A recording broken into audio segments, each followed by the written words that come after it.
Hola, ¿qué tal? Muy buenos días. Bienvenidos a Directo América por France 24. Yo soy Andrés Mesa Muñoz y a continuación los titulares. Animado por sus partidarios y acompañado por su familia, el expresidente de Francia, Nicolas Sarkozy, entró a prisión este martes. El exmandatario inicia una sentencia de 5 años tras ser hallado culpable de financiar su campaña a la presidencia con dinero de la dictadura libia. Es la primera mujer en ocupar el cargo. La conservadora de línea dura Sanae Takaichi fue elegida por el Parlamento como primera ministra de Japón y da así un giro brusco más a la derecha. La nueva mandataria eligió solo a 2 mujeres para su gabinete. El vicepresidente de Estados Unidos, J.D. Vance, llegó a Tel Aviv en medio de las acusaciones entre Israel y Hamás de haber violado el alto el fuego. Esto mientras Washington presiona a ambas partes para mayores concesiones de cara a los próximos diálogos sobre el alto el fuego.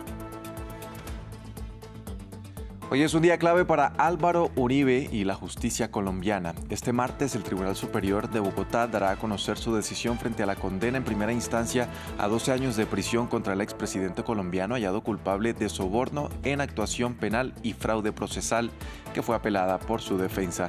Lo hablamos con nuestro invitado del día. Empezamos.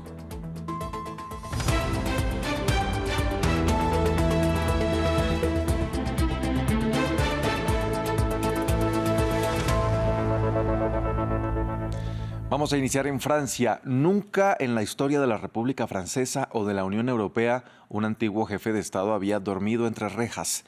Esta noche lo hará por primera vez Nicolas Sarkozy, quien llegó este martes a la prisión de la Santé para cumplir su condena por el caso de la financiación libia en su campaña de 2007. Ampliamos en el siguiente informe. Con la marsellesa de fondo, Nicolas Sarkozy salió de su casa junto a su esposa. De camino al carro de policía, saludó a algunos transeúntes y agradeció a sus seguidores que se habían reunido para la ocasión desde primera hora de la mañana. Estoy conmocionado por lo que está pasando aquí en Francia. Me cuesta reconocer mi país. No soy político, así que no sé lo que está pasando a nivel político, pero siento que se están desquitando con alguien que se merece mucho más que esto. Estoy aquí porque hay ira, injusticia. Un expresidente no lo entendemos. En primer lugar, no está sujeto a la justicia como los demás. Es alguien que conoce secretos de Estado. Es alguien que siempre ha hecho su trabajo, se ha mantenido firme. No lo entendemos. Un último abrazo con sus seres queridos antes de dirigirse a la prisión. Segundos antes de partir, Sarkozy publicó este mensaje en las redes sociales. No es un expresidente de la República a quien se encarcela esta mañana, es a un inocente. Siento un profundo dolor por Francia, que se ve humillada por la expresión de una venganza que ha llevado el odio a un nivel sin precedentes. El exmandatario se encuentra ahora en prisión, pero sus abogados han presentado inmediatamente una solicitud de libertad. La justicia francesa tiene 2 meses para pronunciarse.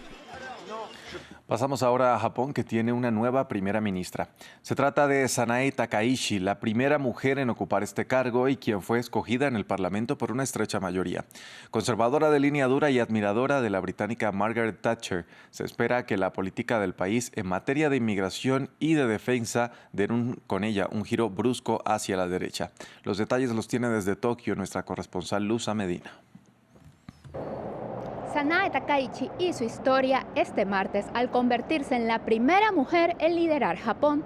La presidenta del Partido Liberal Democrático fue elegida primera ministra por el Parlamento, rompiendo un techo de cristal que permanecía intacto desde la creación del cargo en 1885.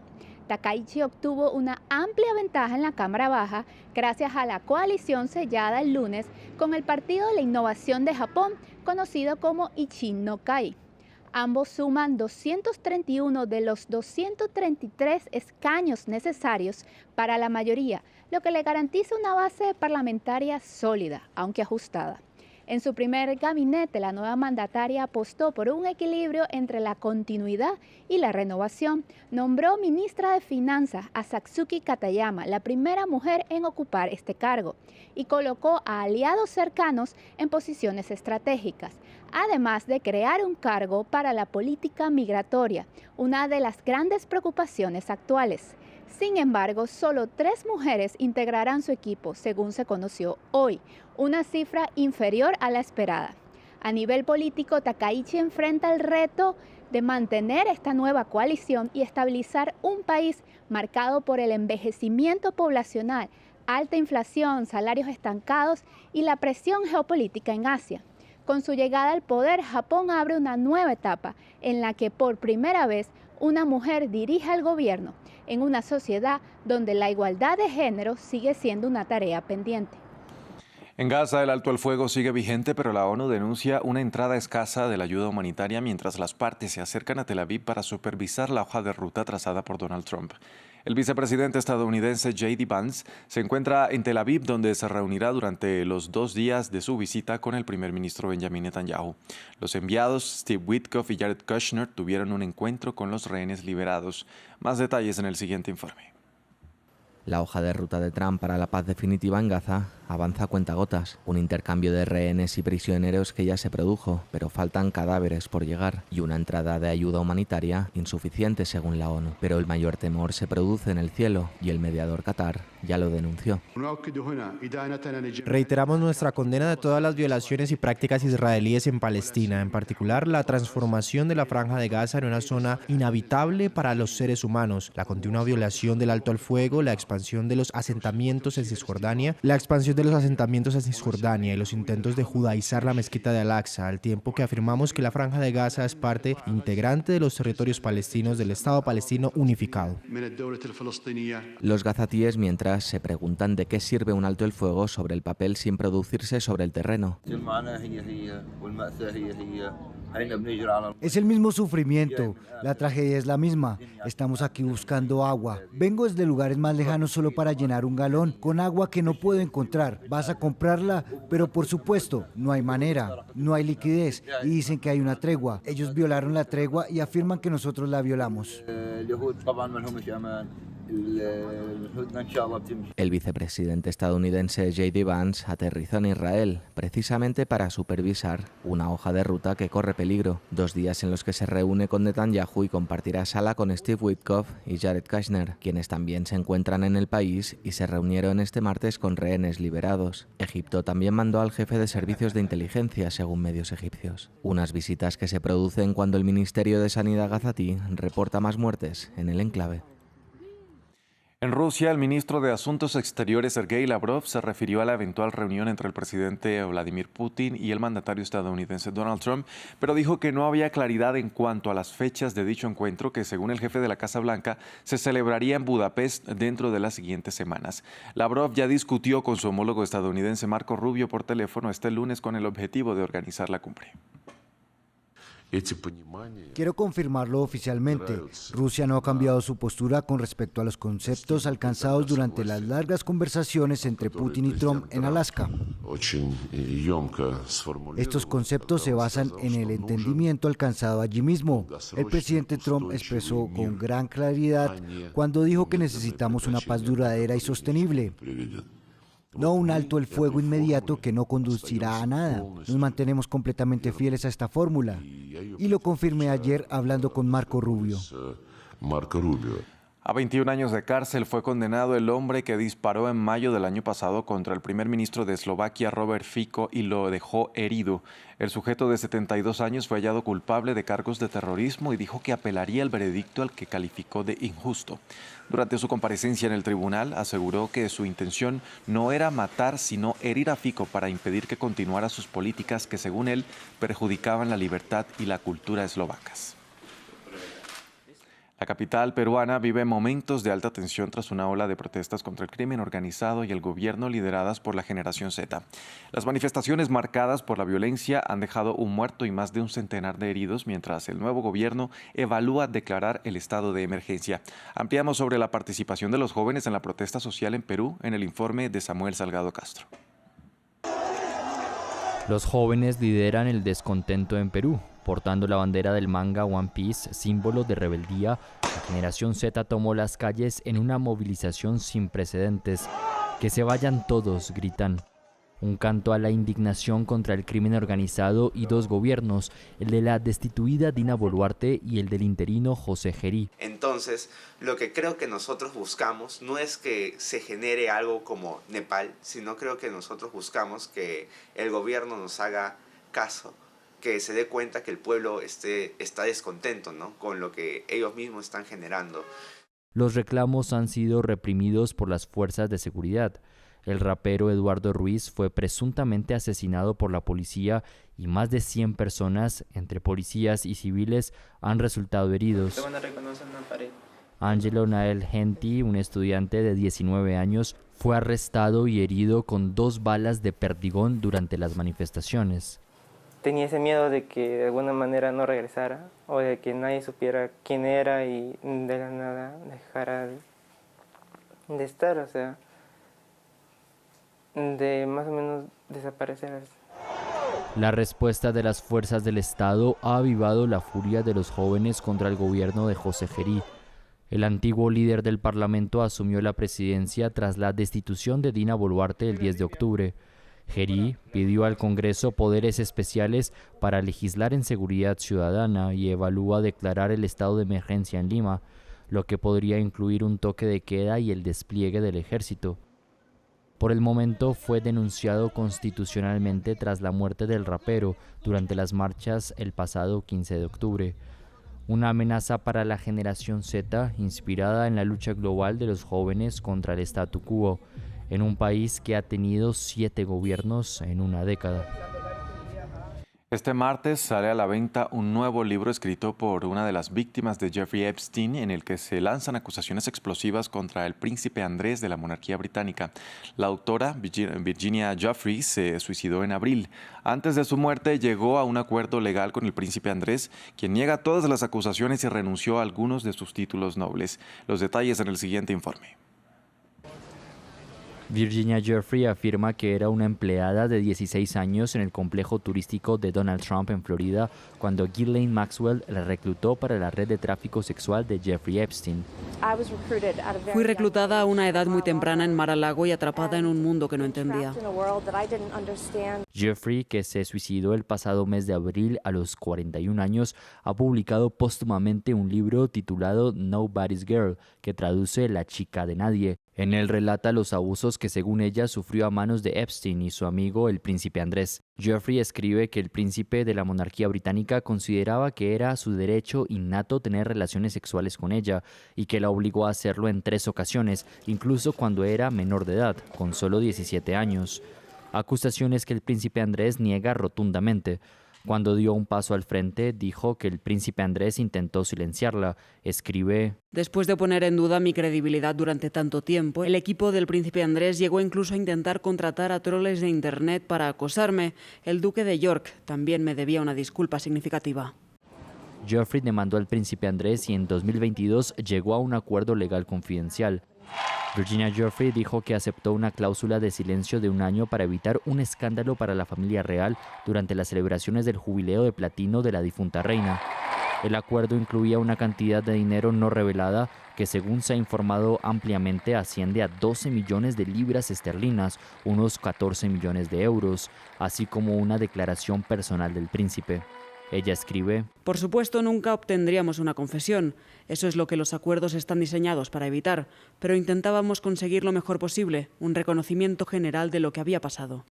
Los medios británicos informan que la policía está investigando las acusaciones de que el príncipe Andrés compartió la fecha de nacimiento y el número de seguro social de Giuffre con el fin de desenterrar trapos sucios para una campaña de desprestigio.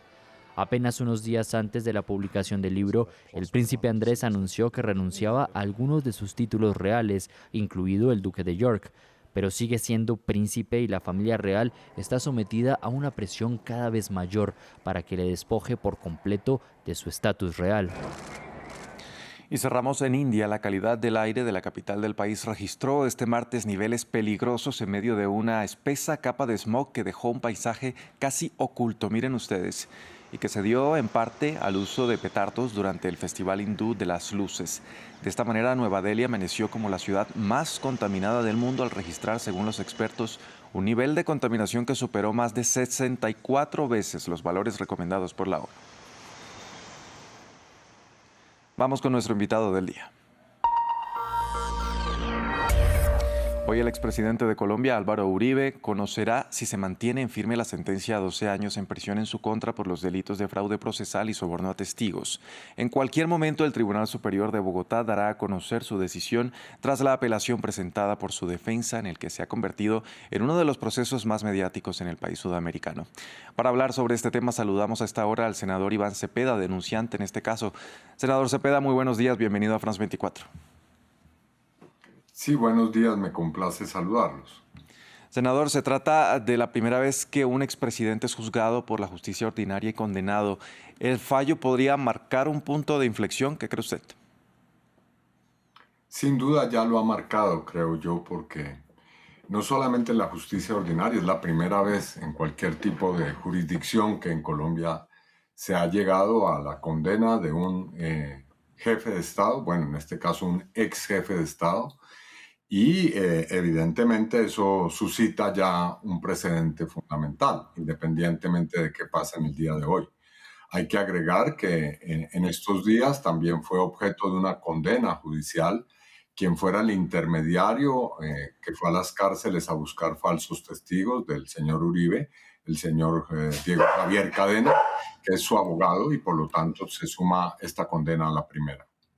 Ahora, no es secreto que este caso ha despertado muchas pasiones. ¿Cuáles considera usted que son algunos de los aspectos más controvertidos aquí en todo este proceso?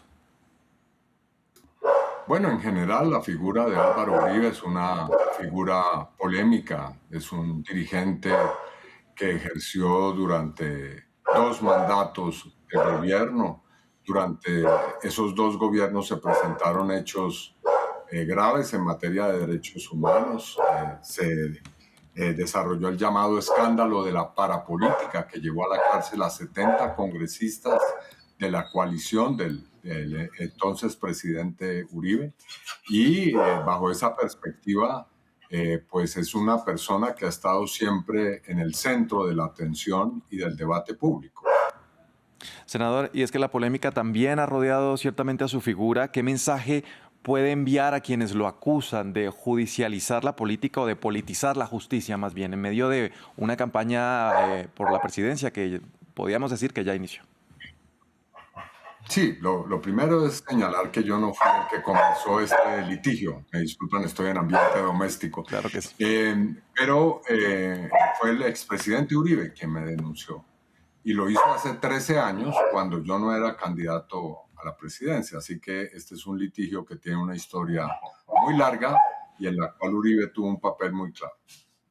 Usted ha sido uno de los principales opositores a Álvaro Uribe por más de una década ya. ¿Cómo separa su papel político del jurídico en todo este proceso? Bueno, yo creo que hay una clara distinción en las actuaciones que he tenido como congresista y como figura política y lo que se ha desarrollado en el plano judicial. Sobre todo porque, contrario a lo que dice la defensa de Uribe, no ha sido un juez o un fiscal el que lo ha acusado, sino han sido durante 13 años distintas instancias de la justicia colombiana las que han actuado. Así que este no es un juicio de un operador judicial que esté bajo la influencia política mía, sino de todo el Poder Judicial en su conjunto. Uribe estuvo bajo la investigación de la Corte Suprema de Justicia, ha estado también investigado por la Fiscalía General de la Nación, que son 2 instancias distintas, y hay una cantidad considerable de jueces distintos cada uno y de distintos niveles del poder jurisdiccional que han tomado decisiones que lo han llevado a esta condena. Senador, ¿cree que este proceso ha afectado de alguna manera su legitimidad como senador y como líder de opinión también? No, no creo. Creo que al contrario, lo que ha mostrado es que una persona que respeta la justicia y la democracia como soy yo, ha podido llegar a un punto en el cual se ha enfrentado a un poderoso jefe político utilizando las vías del Poder Judicial, respetando la justicia y llevando a cabo una actuación que está exenta de cualquier clase de sombras. Ahora discutíamos hace un momento las controversias que ha generado todo este caso. ¿Cree usted que la justicia colombiana ha actuado con independencia en este proceso, considerando la presión mediática, obviamente, y política que lo rodea también? Sin duda, yo creo que el Poder Judicial colombiano ha dado muestras de ser un poder independiente. Las presiones han venido no solamente del mundo político en Colombia, sino también, hay que decirlo, como ocurrió con Brasil hace unas semanas o tal vez un par de meses, fueron personas del gobierno de Estados Unidos que intentaron presionar a nuestros jueces y que encontraron como respuesta la total independencia y la total autonomía del Poder Judicial colombiano, que ha tomado una decisión independientemente de las simpatías que tienen en Estados Unidos algunos círculos de poder hacia Álvaro Uribe. Claro, este caso, bien lo decíamos, lo hemos discutido durante la entrevista, también ha generado muchas opiniones, ha mostrado una Colombia bastante dividida. ¿Qué reflexiones más bien podría hacer usted sobre el impacto que esto puede tener en la confianza ciudadana hacia las instituciones? Yo creo que la refuerza porque muestra que independientemente que haya un jefe político o un mandatario que tenga una gran fuerza, puede ser objeto de una interpelación por parte de un poder judicial independiente. Senador, la defensa de Álvaro Uribe aún podría presentar otros recursos si el tribunal confirma hoy su condena.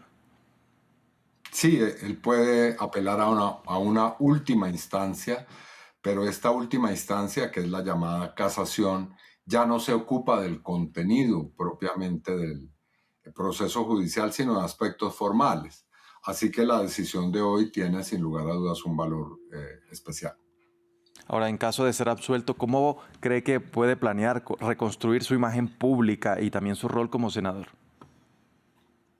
No, eso no me afecta para nada. Yo me he limitado a responder en la justicia a un ataque del cual he sido víctima. No he sido quien ha desatado esta agresión. Y por supuesto que el litigio judicial y político con el expresidente Uribe no se acaba hoy. Este es un asunto que tiene una historia muy larga y obviamente habrá otros momentos y otras instancias en las que se seguirá desarrollando. Ahora, se acercan ya entonces las elecciones a la presidencia. ¿Teme usted que una eventual decisión, cualquiera que sea utilizada con fines políticos en estos próximos comicios? Bueno, sin duda en la política se utilizan todos los elementos y más en un momento electoral. Pero más allá del juicio a Uribe, yo represento una opción política que tiene un programa y que tiene unas ideas que he venido expresando y es sobre ellas que se pronunciará el electorado y no simplemente sobre un aspecto que no niego que es importante, pero no me define enteramente como figura política. Pues bien, vamos a estar al tanto de cuál es hoy el fallo de la justicia colombiana. Era el senador Iván Cepeda, denunciante en este caso contra el expresidente Álvaro Uribe Vélez. Muchas gracias por acompañarnos aquí en France 24. A France 24, como siempre, mi agradecimiento.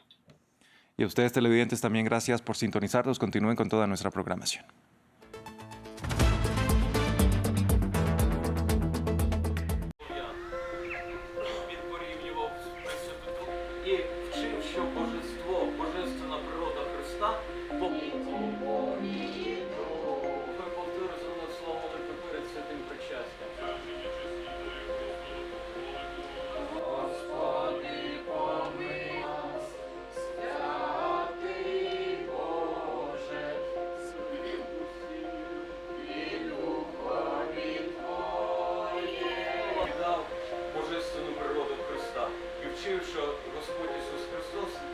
І все просто ФСБ під прикриттям церкви. Ну, я так тепер вважаю. Хоча там є там нормальні люди, є.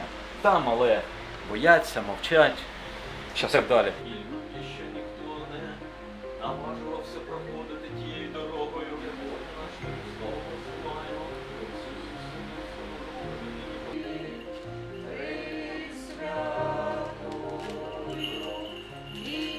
Час на віки віки.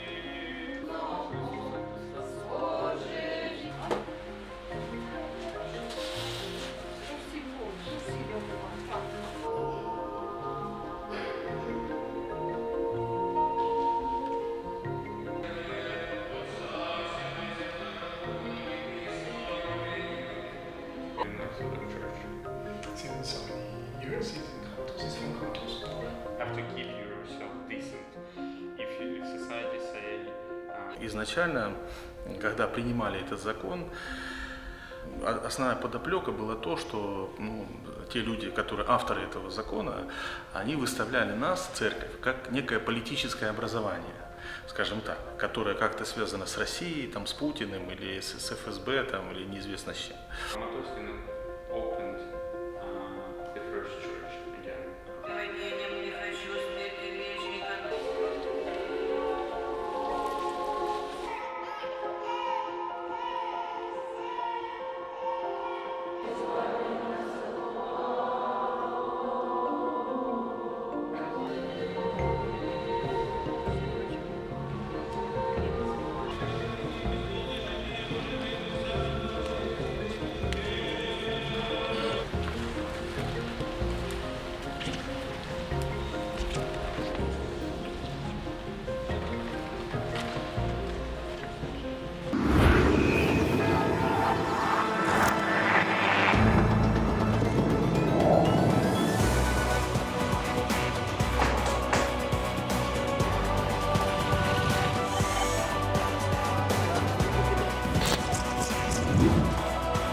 France 24, su ventana al mundo. Liberté, égalité, actualité. RFI y France 24 presentan. En Primera Plana les proponemos cada semana un análisis monográfico y en profundidad sobre un asunto candente de la actualidad internacional. Es la base para empezar a pensar nuevas cosas para el futuro de la Iglesia. Una culminación que parece como el camino ya pasado, sino hasta dónde va. Creo que va a haber esa búsqueda permanente de un equilibrio forzosamente inestable con sus momentos de crisis y sus momentos más apaciguados. Con diferentes voces y distintas perspectivas.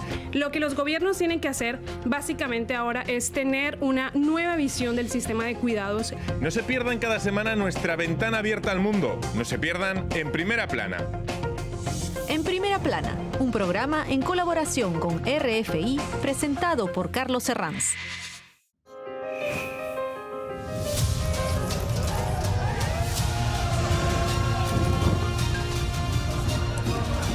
Es precioso.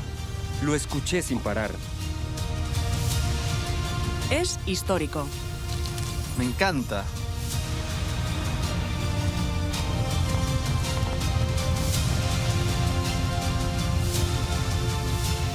La cultura resuena todos los días en France 24.